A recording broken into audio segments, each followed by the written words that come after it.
Okay, the next step that we're going to take in preparing this bike for an adventure is we're going to rebuild the front forks. Both fork seals are leaking terribly.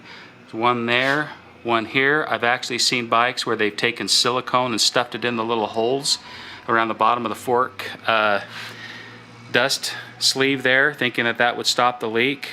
Don't do that to your KLR or any bike. And very quickly, I'm going to remove these. Very simple.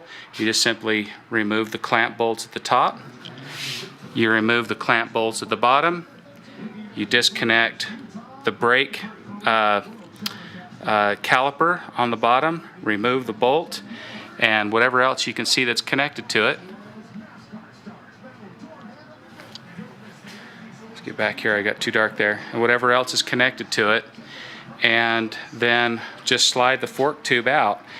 We'll take both off, and what we'll do is we'll set up a little table in this little open space right here to set them on top and start disassembling. Okay guys, we've got these forks completely taken apart, and I've seen some pretty nasty internal forks stuff before. But I think this might be the worst I've ever seen. I don't think this thing's ever been apart. First of all, it had such a bad leak that all the fork fluid was drained out of it. There was a little bit left. Let me just kind of give you a little close-up version here of what we got going on. I'm gonna get the camera off here for a second.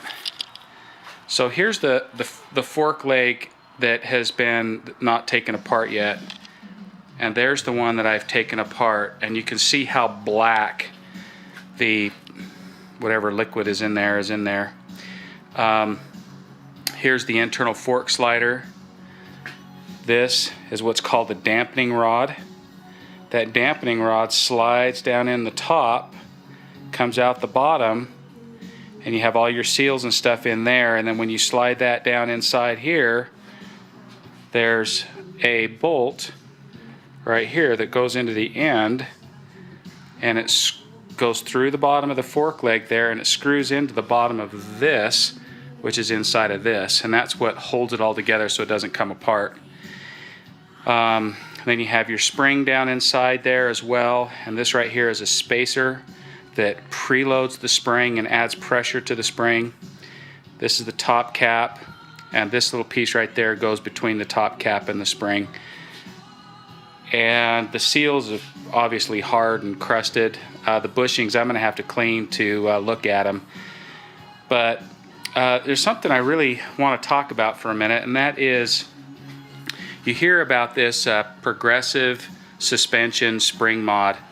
And if you look at, bring these springs out here so you can kind of see them. Sorry, I don't have them ready.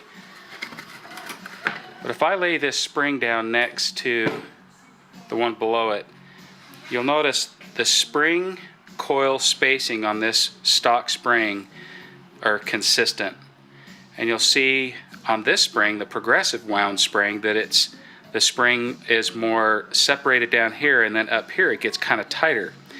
And the design of that makes the suspension such that the heavier part of the spring has more resistance to compression. I think it's 70.73 kilograms per millimeter or something.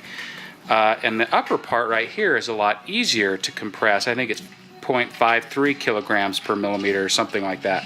So what that means is when you install the progressive fork spring into the fork as you reassemble it, the first little bit of the travel is pretty soft, but then when you hit a big bump, it moves down into the stiffer part of the spring and resists that and helps to take the loads a little better. So it was Progressive Suspension's idea in maintaining some of the plushness of the stock suspension, but at the same time being able to handle a little bit more heavier loads.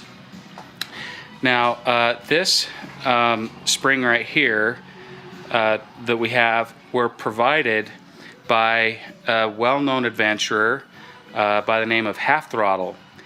Most of you know who he is. If you don't know who he is, he has got a channel, YouTube channel called Halfthrottle that documents several different adventures that he has taken throughout his life. And I'm going to link you, somewhere in a corner or something, to one or two of his playlists from adventures he's taken.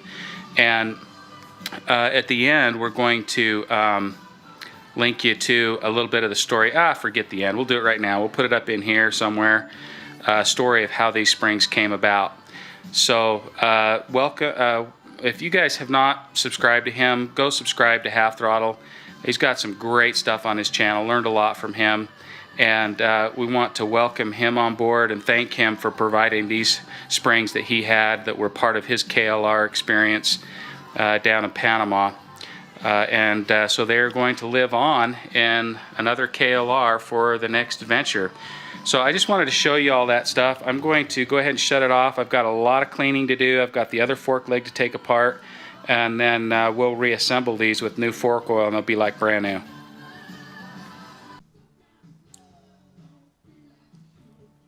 Okay people, I'm using the GoPro here to try to get a little better close-up. As I mentioned, this dampening rod goes down inside of this fork tube and then goes down through here, and that bolt holds it in from the bottom. I forgot to mention, how do you get this thing apart?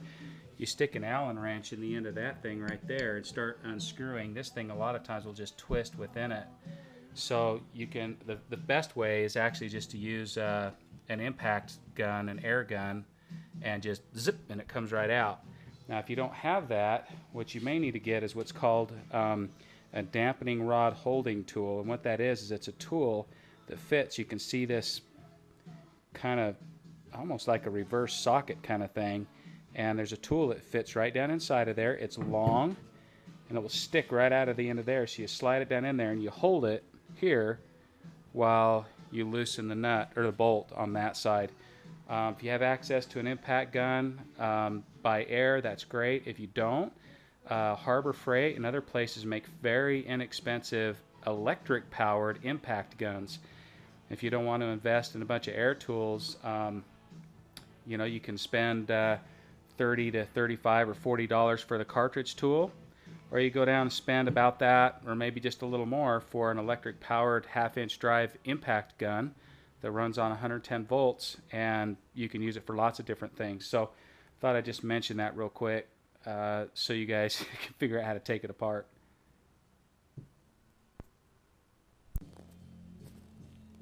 Okay guys, I wanted to show you something. When you get this fork taken apart and cleaned really well, you can inspect stuff, and I want you to see that dark mark right there on that fork tube. That's from crappy fork oil, not enough lubrication, so it got hot through there. And it's not a big deal. You know, this is a decam bike. We're not worried about it too much. Just want to show you when your fork oil is 20 years old and there's not very much of it left, that can heat up your fork tube, and that's what it looks like. It'll have a dark discoloration on it. So when you go to assemble things, this is how clean things need to be. Everything needs to be spit shined clean, and then when you put it back together, that fork oil will stay clean for a longer period of time and not be as contaminated. So okay, she's pretty much all back together. New brake pads, clean the rotor and everything, and you'll notice if I spin the tire now, hit the brake, she actually brakes. Before it wouldn't, because the brake pads were sopping wet with fork oil. All that problem is solved. So the front end, in summary, cleaned new brake pads, rebuilt fork tubes, new fork oil, new fork seals, totally cleaned out speedometer drive gear, relubricated, and what I forgot to mention is we replaced, sorry my hands are clean, we replaced this big seal. That seal fits inside of this housing and goes up against the wheel and keeps water from getting into the drive gear.